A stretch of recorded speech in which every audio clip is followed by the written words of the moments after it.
நம்ம கிட்ட இருக்க எல்லாத்தையும் இழந்து நாதி இல்லாம தனியா நிக்கும் போது நம்ம கூட நிக்கிற ஒரே விஷயம் நம்ம கத்துக்கிட்ட கலையும் பாடமும் மட்டும்தான். அதனால லைஃபோட எந்த ஒரு பாயிண்ட்லயும் யார் உங்களை விட்டுட்டு போயிருந்தாலும் சரி, நான் கற்ற கலையும் பாடமும் என்னை துணை நின்று காக்குமடா நெஞ்ச நிமித்திக்கிட்டு சொல்லலாம். அப்படி நீங்க எதை சிறப்பா பண்ணுவீங்களோ அதை கத்துக்கும் போது எவ்வளவு மரியாதை கொடுத்து முழு கவனத்தோட கத்துக்கணும். நீங்க அப்படியே கத்துக்கிறீங்க, உங்களே பார்த்து கேட்டுக்கோங்க. If the answer is yes, congratulations.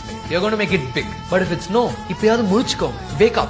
எதை வச்சு நாளைக்கு உங்களை எல்லாரும் மதிக்க போறாங்களோ, எதை பண்ணும்போது நீங்க ரொம்ப சந்தோஷமா இருப்பீங்களோ, எது உங்களோட பினான்சியல் நீட்ஸ் எல்லாத்தையும் சாட்டிஸ்ஃபை பண்ணி உங்களுக்கு சோறு போட போதோ அதுக்கு தான் முதல் பிரெஃபரன்ஸ். சோ பிரேக்கப் ஆயிடுச்சு, டிப்ரெஸ்டா இருக்கேன், வீட்ல பிரச்சனை, ஏமாத்திட்டாங்கன்னு சொல்லிட்டு இத பாத்துட்டு இருக்க நீங்க இப்போ லைஃப்ல எதை ஃபேஸ் பண்ணிட்டு இருந்தாலும் சரி, the one and only solution is focus on yourself, focus on the topmost priority, becoming what you are and becoming what you are meant to be. So இந்த மாதிரி உங்களை தட்டி எழுப்புற மாதிரி கான்டென்ட் எல்லாம் போடுற எனக்கு ஒரு ஃபாலோவர் தட்டி